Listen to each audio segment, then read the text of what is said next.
अब देखिएगा एक्सरसाइज हमारी 1C है, उसके लिए अब मैं फार्मूला तैयार कर रहा हूँ। 9 क्वेश्चन है उसका, Laplace of sine 80 minus 80 cos 80। अब इसमें आप लीनियरिटी लगा दीजिएगा, एल अंदर ले जाइएगा, लाप्लास ऑफ साइन 80, यहाँ ए कांस्टेंट है, ए बाहर आ जाएगा, Laplace of T cos 80। Sine 80 के लाप्लास का फार्मूला आपका A upon P square plus A square तैयार हो जाता है। अब यहाँ लाप्लास ऑफ टी कॉस 80 है, यहाँ पर आप थ्योरम लगा रहे हैं, Laplace of T F T अगर होता है तो माइनस का D P D upon D P और function Laplace of F T हो जाता है। तो यहाँ टी की एक पावर एक माइनस आ जाएगा, एक डी अपॉन डी पी आ जाएगा और लाप्लास ऑफ कॉस 80 आ जाएगा। लाप्लास ऑफ कॉस 80 का formula P upon P square plus A square हो जाता है। अब यहाँ पर आप इसे पी के रेस्पेक्ट में डिफरेंशिएशन कर देंगे और आपका आंसर तैयार हो जाएगा। 10th वाले क्वेश्चन में Laplace of sine lambda T cos lambda T है, 2 से मल्टीप्लाई डिवाइड करके इसे 2 साइन 2 लैम्डा टी बना लीजिएगा। साइन 2 लैम्डा टी साइन 80 का Laplace A upon P square plus A square होता है। ए की जगह 2 लैम्डा रख दीजिएगा, लाप्लास आ जाएगा और आपका आंसर जो है तैयार हो जाएगा। अब यहाँ 11 क्वेश्चन में लाप्लास ऑफ टी प्लस 3 का whole square E to the power T है। सबसे पहले आप टी प्लस 3 का होल स्क्वायर लाइएगा और इसमें हम फार्मूला लगाएंगे ई टू दी पावर 80 से मल्टीप्लाई करने का। टी प्लस 3 का होल स्क्वायर हमारा खुल जाता है। अब लीनियरिटी लगा करके हम अंदर आते हैं, कांस्टेंट को बाहर ले आते हैं। Laplace of T square plus 6 Laplace of T plus 9 Laplace of 1। T square का 2 अपॉन पी क्यूब हो जाता है, टी का 1 अपॉन पी स्क्वायर हो जाता है, 1 का लाप्लास 1 अपॉन पी हो जाता है। अब लाप्लास ऑफ टी प्लस 3 का होल स्क्वायर का लाप्लास आ चुका है। अब हम यहाँ लेके जा रहे हैं लाप्लास ऑफ टी प्लस 3 का होल स्क्वायर इंटू ई की पावर टी। अब मल्टीप्लाई में ई टू दी पावर टी आ गई है। अब ई टू दी पावर 80 का मेथड लगेगा। जब लाप्लास के फार्मूले में ई टू दी पावर 80 से मल्टीप्लाई करते हैं तो टी में से ए माइनस होता है। अब यहाँ ए की जगह 1 पड़ा हुआ है तो आप सब जगह टी को हटा करके रख दीजिएगा पी माइनस 1 और आपका लाप्लास तैयार हो जाता है। अब देखिएगा 12 क्वेश्चन, ये एक अच्छा क्वेश्चन है। आपसे पूछा गया है Laplace of E to the power 3t E R F under root T equal to 1 upon P minus 3 under root P minus 2। ये आपसे वेरीफाई कराया गया है। अब देखिएगा ये जो ई आर एफ होता है ये एक अलग तरीके का फंक्शन है जो आज से पहले आपने नहीं पढ़ा है। ये कहलाता है एरर फंक्शन। ये इसका फार्मूला है, error function is defined as E R F T equal to 2 upon under root pi 0 से T to the power minus X square D X. आप इसे लर्न कर लीजिएगा, यहाँ मैं नोट डाल देता हूँ। ये एरर फंक्शन का फार्मूला होता है, ठीक है ना। तो ये एरर फंक्शन का फार्मूला है। अब एरर फंक्शन के फार्मूले में यहाँ देखिएगा, फार्मूले जो हमारा क्वेश्चन है उसमें E R F under root T है जबकि यहाँ टी है। आप रिप्लेस कर देते हैं, replace T with under root T. आप टी को अंडर रूट टी से रिप्लेस कर दीजिएगा तो आपका E R F under root T equal to 2 upon pi limit हो जाती है 0 to under root T to the power minus X square D X. अब यहाँ पर E to the power minus X का आप एक्सपेंशन खोल देते हैं 1 minus X square plus x to the power 4 upon factorial 2 dot dot. यहाँ पर E to the power X का एक्सपेंशन हमने यूज करा है E to the power minus X को 1 minus X plus X square upon factorial 2 minus X cube upon factorial 3 dot dot. ये E to the power minus X का expansion है। अब यहाँ पर हम इसे खोल लेते हैं। अब इसका हम इंटीग्रेशन कर देते हैं। इंटीग्रेशन करने के बाद यहाँ लिमिट मेरे से थोड़ी सी मिसप्रिंट हो गई है।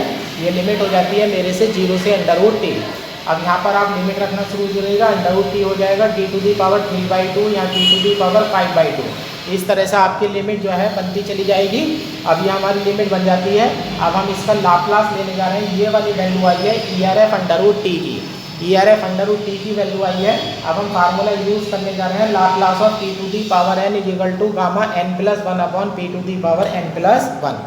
अब यहाँ अंडर रूट टी है तो यहाँ टी की पावर 1/2 है तो यहाँ हो जाएगा gamma 3/2 upon P to the power 3/2। यहाँ बनेगा gamma 5/2 upon P to the power 5/2। यहाँ बनेगा gamma 7/2 upon P to the power 7/2। इन सभी टर्म में जो है अब हम लाप्लास का फार्मूला यूज़ करने जा रहे हैं। अभी हमने लाप्लास का फार्मूला यूज़ कर दिया है। गामा 3/2 की वैल्यू 1/2 रूट पाई हो जाएगी, गामा 5/2 की 3/2 1/2 रूट पाई हो जाएगी, गामा 7/2 की वैल्यू 5/2 3/2 1/2 रूट पाई हो जाएगी, ठीक है ना। ये वैल्यू हो जाएंगी हमारी रूट पाई हो जाएंगी, ठीक है। अब यहाँ से p टू दी पावर 3/2 हमने यहाँ पर बाहर कॉमन ले ली है। अब ये देखिएगा बाहर 2/रूट पाई पड़ा हुआ है, अंडर रूट पाई अपॉन 2 सब में से बाहर ले लीजिएगा। ये 1 बन जाता है, या 3 से 3 कैंसिल हो जाता है और एक 2 बाहर जा चुका है तो ये 1/2p बन जाता है। 5 2 जा 4 हो जाएगा, 2 2 जा 4, 2 जा 8 हो जाएगा, 1/2 रूट पाई बाहर चला जाएगा, ऊपर 3 बन जाएगा। ये 3/8/p² बन जाता है। अब हम इसे थोड़ा एडजस्ट करके लिखते हैं। अब हम इसे थोड़ा सा एडजस्ट करके लिखते हैं। 1 माइनस 1/2 1/p और 3 को लिख देते हैं 1/3 और नीचे 8 को लिख देते हैं 2 4 1/p²। इसके पीछे रीजन है, इसके पीछे रीजन है हमारा BSc पार्ट 1 का समेशन ऑफ सीरीज का फार्मूला। 1 + x⁻⁻½ का 1 - ½ x + 1/3 2/4 x² - 135/246 x³ डॉट है। अब ये फार्मूला आप यहाँ रख लीजिएगा, x की जगह 1/p है तो ये हो जाता है 1 + 1/p² पावर -½ है। ये डिनोमिनेटर को न्यूमरेटर, न्यूमरेटर को डिनोमिनेटर बना दीजिएगा तो आपको मिल जाता है √p/√p+1। यहाँ से इसकी एक हाफ पावर कम हो जाएगी तो ये लाप्लास ऑफ 1/p/√p+1 बन जाता है। इस फार्मूले को आप याद रख लेंगे क्योंकि जब अगली वाली एक्सरसाइज में जाएंगे तो वो इन्वर्स की एक्सरसाइज होगी, वहाँ पर हम लाप्लास का फार्मूला डायरेक्ट अप्लाई करेंगे। ठीक है, तो यहाँ पर ये आपका फार्मूला है। अभी आपका आ चुका है लाप्लास ऑफ ERF√t आ चुका है। अब यहाँ देखिएगा लाप्लास ऑफ ERF√t के साथ आंसर निकालने के लिए e⁻3t से मल्टीप्लाई हुई है। अब e⁻80 से मल्टीप्लाई जब होती है तो लाप्लास का जो रिजल्ट होता है उसमें p में से a माइनस हो जाता है। आप मल्टीप्लाई कर रहे हैं e⁻3t से तो p में से आप 3 घटाते चलेंगे, p की जगह p-3 हो जाता है, यहाँ भी p की जगह p-3 हो जाता है और आपका रिजल्ट आ जाता है 1/p-3 √p-2। इस तरह से आपका लाप्लास का रिजल्ट तैयार हो जाता है। अब ये है आपका 14 क्वेश्चन है एक्सरसाइज का, लाप्लास ऑफ sin²t/t। पीछे कल थ्योरम बताई गई थी पिछली वाली वीडियो में, उसमें लाप्लास ऑफ ft/t का फार्मूला था। किसी भी क्वेश्चन को अगर आप कर रहे हैं डिनोमिनेटर में t पड़ा है तो आपको लाप्लास ऑफ ft/t की फॉर्म पढ़नी है। अब हम इसे sin² को ft ऐड कर लेते हैं, sin² को तोड़ देते हैं, 1 - cos 2t/2 तोड़ देते हैं। अब जब हम लाप्लास ऑफ ft लेते हैं तो 1/2 बाहर आ जाता है, 1 का लाप्लास 1/p cos 2t का p/p² + 1 हो जाता है। अब ये जो वैल्यू है ये हमारी f(p) की हो जाती है। अब हम फार्मूला यूज़ करते हैं Laplace of ft/t = p to ∞f(x) dx। अब यहाँ p की जगह हम x रख देते हैं और ft की वैल्यू डाल देते हैं। ये इंटीग्रेशन 1/x का log x हो जाता है, यहाँ 2 से मल्टीप्लाई डिवाइड करनी पड़ेगी तो 1/2 log x² + 4 हो जाता है। ये अंडर रूट बन जाएगा, डिनोमिनेटर में आ जाएगा। अब अपर लिमिट रखने जा रहे हैं इनफाइनाइट। जब आप अपर लिमिट इनफाइनाइट रखने जाते हैं तो इनफाइनाइट की शर्त होती है कि वो डिनोमिनेटर होना चाहिए। अब हम यहाँ से यहाँ पर x से कॉमन लेकर के काट देते हैं तो ये हो जाता है limit x tends to infinite log 1/√1 + 4/x²। और लोअर लिमिट जब रखने जाते हैं तो p एज इट इज हो जाता है। जब यहाँ पर x की जगह इनफाइनाइट रखेंगे तो 4/∞ 0 बन जाएगा, ये log 1 हो जाएगा, log 1 की वैल्यू हो जाएगी 0। अब ये हो जाता है माइनस, इस वैल्यू को अब रिवर्स ऑर्डर में ले आता है, न्यूमरेटर डिनोमिनेटर, डिनोमिनेटर न्यूमरेटर बन जाता है तो 1/2 log bc √p² + 4/4 बन जाता है। अब यहाँ पर आप अंडर रूट अगर ख़त्म करने जाते हैं तो यहाँ p² पढ़ लीजिएगा, इसका स्क्वायर पढ़ के अंडर रूट का स्क्वायर पढ़ लीजिएगा तो यहाँ पर हम 1/4 ले आते हैं और log p² + 4/p², ये हमारा आंसर आ जाता है। देखिएगा अब आर्टिकल 1.19 है, आर्टिकल 1.19 है लाप्लास ऑफ पीरियोडिक फंक्शन। अब हम जो है लाप्लास ऐसे फंक्शन का निकालने जा रहे हैं जो पीरियोडिक फंक्शन होता है। पीरियोडिक फंक्शन की प्रॉपर्टी होती है कि पीरियोडिक फंक्शन एक डेफिनिट इंटरवल के बाद अपने ही मान को बार बार दोहराता है। अब देखिएगा यहाँ पर हम पीरियोडिक फंक्शन एक लेने जा रहे हैं, उस पीरियोडिक फंक्शन का पीरियड लेने जा रहे हैं omega. Let ft be a periodic function with period omega. कोई आपके पास पीरियोडिक फंक्शन है जिसका पीरियड जो है वो ओमेगा है, सो दैट अब पीरियड किससे डिनोट कर रहे हैं हम, पीरियड को ओमेगा से डिनोट कर रहे हैं। तो फंक्शन हमारा लाप्लास में फंक्शन ऑफ t चल ही रहा है, तो अगर आप t + omega, t + 2 omega, 2 + 3 omega, t + 4 omega dot dot अगर करते चले जाएंगे तो फंक्शन की वैल्यू पर कोई प्रभाव नहीं पड़ेगा, आपको ft वापस ही लौट करके मिल जाएगा। ये आपकी पीरियोडिक फंक्शन की डेफिनेशन हो गई। तो इसी कारण से लिखा गया है function of t + n omega = ft और n = 1 2 3 डॉट डॉट है। आप देखिएगा function of t + n omega, यानी कि अगर आप n की जगह 1 डालेंगे तो ft + ओमेगा भी ft होगा, ft + 2 ओमेगा भी ft होगा, ft + 3 ओमेगा भी ft होगा और ft + 4 ओमेगा भी ft होगा डॉट डॉट। इसी तरह से आपकी प्रोसीजर जो है वो आगे तक चलती चली जाएगी। ये डेफिनेशन हो गई हमारी पीरियोडिक फंक्शन की। अब हमारा फार्मूला थ्योरम का रिजल्ट ये कहता है, फार्मूला ये कहता है कि अब इस फंक्शन का अगर लाप्लास लेंगे तो देखिएगा एक टर्म तो ये आपकी आएगी 1/1 minus E to the power minus P omega, 1/1 minus E to the power minus P omega. Omega बेटा पीरियड है यहाँ पर, और लिमिट जो है इंटीग्रेशन की 0 से ओमेगा जाएगी, यानी कि इंटीग्रेशन की लिमिट 0 से लेकर के पीरियड तक जानी है। और बाकी लाप्लास का जो फार्मूला है वो ऐसा का ऐसा ही रहेगा। तो क्या चेंज हुआ, लाप्लास के फार्मूले में जो लिमिट इंटीग्रेशन की 0 से इनफाइनाइट थी उसकी जगह लिमिट आ गई है आपकी 0 से ओमेगा आ गई है, और यहाँ पर जो 1 एक्स्ट्रा टर्म आ गई है 1 minus E to the power minus P, और साथ में आ गया है बेटा पीरियड। ठीक है ना, अब ये आ गया है। अब इसको प्रूफ करने जा रहे हैं।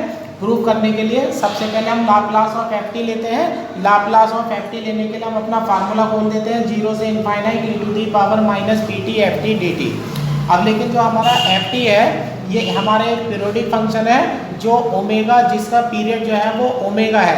तो यानी कि जब भी मैं ओमेगा स्टेप यानी कि ओमेगा इंटरवल लेकर के मैं आगे जाऊंगा तो मेरे फंक्शन की वैल्यू में कोई चेंज नहीं होगा। तो जो आपकी इंटीग्रेशन की लिमिट 0 से इनफाइनाइट है उसे तोड़ते चलिएगा। सबसे पहले 0 से ओमेगा ले लेते हैं, फिर ओमेगा से 2 ओमेगा ले लेते हैं, और फिर 2 ओमेगा से 3 ओमेगा ले लेते हैं। यानी कि हमें इंटरवल में 0 से इनफाइनाइट जाना था, तो हर पीरियड पर हम स्टॉप लगाते चले गए।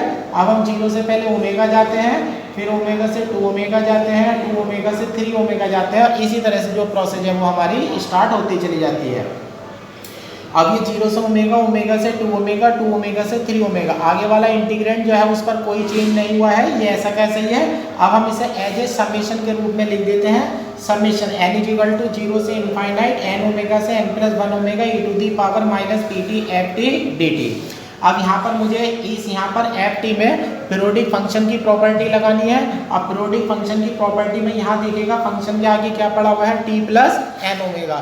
तो इस प्रॉपर्टी को अप्लाई करने के लिए मैं लेट कर लेता हूँ t equal to X plus N omega. Differentiation करते हैं तो D T equal to D X आ जाता है। समीशन हमारा एज इट इज रहेगा। जब यहाँ पर लिमिट में एन ओमेगा टी की जगह डालेंगे तो एक्स की लिमिट लोअर लिमिट 0 हो जाएगी। जब आप एन ओमेगा प्लस ओमेगा यहाँ डालेंगे तो एक्स की अपर लिमिट ओमेगा हो जाएगी, और टी की जगह एक्स प्लस एन ओमेगा हो जाएगा, और फंक्शन के आगे हो जाएगा X plus N omega D X. अब जो इंटीग्रेशन है वो आपका अब ये हमारा आगे हो जाता है n इक्वल टू 0 से इनफाइनाइट हो जाता है E to the power minus P N omega, 0 से omega E to the power minus P T F X plus N omega D X. ठीक है, यहाँ पर मेरे से वैल्यू थोड़ी सी मिस्टेक है। अब यहाँ पर जब आपने वैल्यू रखी होगी तो E to the power minus P T को रिप्लेस होकर के हो गया एक्स प्लस एन ओमेगा। यहाँ से मेरा मिस्टेक हो गया है, यहाँ पर एक्स आ जाएगा, यहाँ पर x आ जाएगा। अब e to the power minus P N omega constant value है तो वो इंटीग्रेशन से बाहर आ जाती है, इंटीग्रेशन से बाहर आ जाती है। अब इस वाली टर्म में आप इंटीग्रेशन की पहली प्रॉपर्टी, डेफिनिट इंटीग्रल की पहली प्रॉपर्टी लगा दीजिएगा। डेफिनिट इंटीग्रल की पहली प्रॉपर्टी के अकॉर्डिंग आप जो वेरिएबल x है उस वेरिएबल को t में कन्वर्ट कर दीजिएगा। अब वेरिएबल t में कन्वर्ट हो जाता है। अब यहाँ पर देखिएगा आपका function of t plus N omega है। अब आप गिवन प्रॉपर्टी लगाइएगा, given f t plus N omega is equal to f t. अब यहाँ पर आपका एफ टी आ जाता है। अब इस पूरे इंटीग्रेशन की वैल्यू को देखेगा, ये पूरा जो इंटीग्रेशन है वो देखेगा n is equal to n से फ्री है, यानी कि जब समीशन आप खोलेंगे तो इस इंटीग्रेशन पर कोई फर्क नहीं पड़ेगा। अब समीशन खोल देते हैं, n इज इक्वल टू 0 1 2 3 रख देते हैं। ये हमने समीशन खोल दिया है, और ये इंटीग्रेशन हमारा बाहर ऐसा कैसे ही आ गया है, 0 to omega E to the power minus P T F t. ठीक है, अब ये देखेगा हमारा जीपी का फार्मूला है। जीपी ये हमारी ये गुणोत्तर श्रेणी है, ज्योमेट्रिक प्रोग्रेशन है जो इनफाइनाइट तक जा रही है। अब हमारे पास फार्मूला होता है A plus A R square plus dot dot A upon 1 minus R formula होता है। अब यहाँ फर्स्ट टर्म आपकी ए की जगह 1 हो जाता है, और common ratio e to the power minus p upon omega हो जाता है। फार्मूला जब आप ए अपॉन 1 माइनस आर लगाते हैं तो ये हो जाता है 1 upon 1 minus E to the power minus P omega, और यहाँ इंटीग्रेशन आपका ऐसा का ऐसे ही आ जाता है। आप देखिएगा जैसे कि पीरियोडिक फंक्शन की थ्योरम बताई गई थी, उस पीरियोडिक फंक्शन की थ्योरम के अकॉर्डिंग हम एक क्वेश्चन करने वाले हैं, एक्सरसाइज का क्वेश्चन नंबर 6। क्वेश्चन नंबर 6 में दिया गया है एफ टी है फंक्शन, दो वैल्यू है साइन टी और 0। साइन टी वैल्यू तब है जब लिमिट 0 से पाई चलेगी, और 0 वैल्यू तब है जब लिमिट पाई से 2 पाई चलेगी। अब यहाँ पर F t has period 2 pi. Question में हमें दिया गया है कि एफ टी जो है फंक्शन उसका पीरियड 2 पाई है। जो आर्टिकल अभी किया गया है उस आर्टिकल में पीरियड ओमेगा था, तो यानी कि हम ओमेगा की जगह 2 पाई रखने वाले हैं। सबसे पहले हम अपना फार्मूला लिखते हैं। If f t has period omega then Laplace of F t is equal to 1 upon e to the power 1 upon 1 minus E to the power minus P omega 0 से infinite E to the power minus P T F T D T. अब हम given condition रख देते हैं, period omega की जगह हम 2 पाई डाल देते हैं, तो यहाँ 1 upon 1 minus E to the power minus 2 pi p होगा। अब ये टर्म आपकी ऐसी की ऐसी चलेगी, यहाँ लिमिट 0 से ओमेगा है तो लिमिट 0 से 2 पाई हो जाती है। लेकिन आपको फंक्शन 2 पार्ट में दिया गया है, एक लिमिट आपकी 0 से पाई है और एक लिमिट पाई से 2 पाई है। अब जो लिमिट आपकी 0 से 2 पाई है आप उसे आप 2 पार्ट में तोड़ दीजिएगा। लिमिट हो जाती है 0 से pi E to the power minus P T sine T D T और दूसरा E to the power 2 pi E to the power minus P T 0। देखिएगा पाई से 2 पाई में फंक्शन की वैल्यू 0 डाल दी गई है और 0 से पाई में फंक्शन की वैल्यू साइन टी डाल दी गई है। अब ये वाला जो इंटीग्रेशन है आपका 0 में कन्वर्ट हो जाएगा। अब आपके पास बचता है इंटीग्रेशन 0 से pi E to the power minus P T sine T D T. अब देखिएगा, अब हम एक 12th क्लास का फार्मूला यहाँ पर यूज़ करने वाले हैं डायरेक्ट। ये 12th क्लास का फार्मूला है, 12th क्लास में तो इसका डेरिवेशन होता है, यहाँ बीएससी सेकेंड ईयर में ये फार्मूला कई बार लगेगा। अब इंटीग्रेशन का फार्मूला है integration E to the power A X sine B X D X equal to E to the power A X A sine B X minus B cos B X upon A square plus B square plus C हो जाता है। अब इस वाले फार्मूले को आप अपने इंटीग्रेशन में लगा दीजिएगा। ए की जगह आपको माइनस का पी रखना है और बी की जगह 1 रखना है। अब इंटीग्रेशन का फार्मूला लगा करके हमारी ये वैल्यू आ जाती है, ठीक है। अब इसमें से 1 अपॉन पी स्क्वायर प्लस 1 बाहर आ जाता है, अपर लिमिट आप डाल देते हैं और माइनस लगा करके लोअर लिमिट डाल देते हैं। यहाँ पर साइन पाई की वैल्यू 0 हो जाएगी, कॉस पाई की वैल्यू माइनस का 1 हो जाएगी, तो माइनस माइनस प्लस हो जाएगा, E to the power minus P pi बन जाएगा। ये टर्म 0 में चली जाएगी, कॉस 0 की वैल्यू 1 है, एक माइनस यहाँ है एक माइनस यहाँ है, माइनस माइनस मिल करके प्लस बन जाता है। अब ये वैल्यू आपकी इंटीग्रेशन की आ जाती है। लेकिन देखिएगा यहाँ पर ये जो आपकी टर्म पड़ी हुई है ये 1 minus E to the power minus 2 P pi है। अब हम इसे फैक्टराइज करेंगे। अब हम इसे लिख लेते हैं 1 minus E to the power minus P pi का होल स्क्वायर। अब यहाँ पर आप आइडेंटिटी यूज़ करिएगा ए स्क्वायर माइनस बी स्क्वायर। अब आइडेंटिटी अगर ये लग जाती है, अब ये दोनों टर्म आपस में आपकी कैंसिल आउट हो जाती हैं और आपका लाप्लास एक पीरियोडिक फंक्शन का तैयार हो जाता है।